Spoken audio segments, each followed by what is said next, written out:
Okay, we mentioned this yesterday, we're going to mention it again because it is really a big deal. It's number 2 on our list today, and that is many small businesses, because it's expensive to have employees, and employees who would never ask to be contractors if they were working for a big company are very comfortable asking to be a contractor with small companies.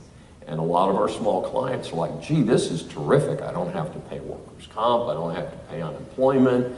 I don't have to do withholding. This is really a good deal. Sure, I'll make Charlie an independent contractor.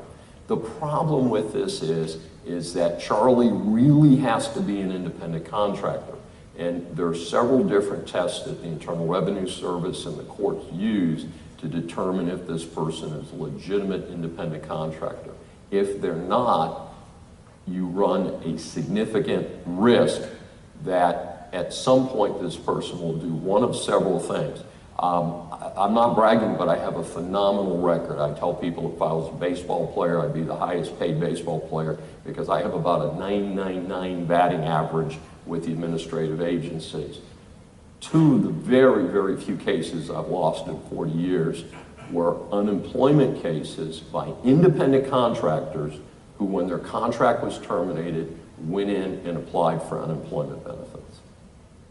And the court and the unemployment agencies determined that these people were employees and awarded them benefits and then back charged the clients. So, like I said, really a tough area. Part of it is because you're dealing with kangaroo court. You're dealing with administrators over at your local unemployment office. You're not dealing with the court system. You're not dealing with agencies that have a little bit more procedural protection for you as employers. So what happens also is if the person doesn't pay their taxes, I mean, it takes discipline, folks. And, you know, for most of us, you know, we get a paycheck, all that money comes out up front, we just never see it. We can't spend it if we never get it.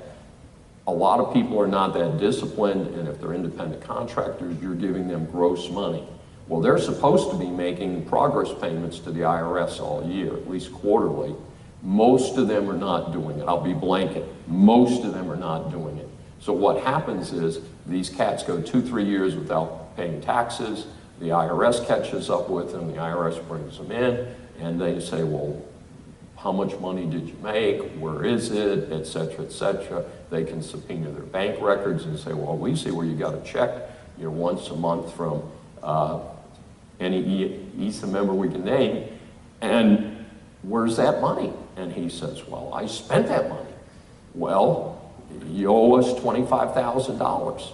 So at that point, when the little fellow like the guy in Monopoly pulls out his empty pockets, the IRS goes looking for a deep pocket. It's you.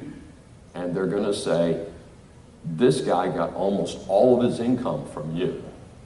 Looks like he's an employee, not an independent contractor. They come to your company and say, you will be paying us $25,000 that Charlie owes us. Yep, the whole amount. And you say, well, wait a minute. This would have been withholding. That would have been Charlie's money. We would have taken it out of Charlie's paycheck. What do you mean we're paying it?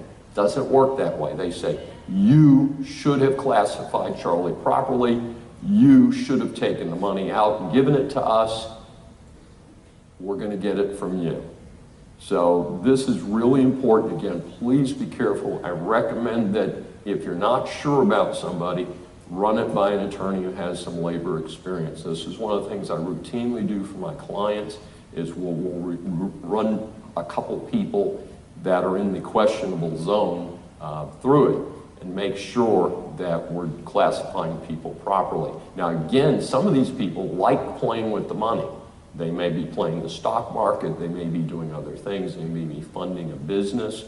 So they like having all that cash in hand. So again, some of these people are requesting to be independent contractors. That doesn't mean they are. So let's be careful about that.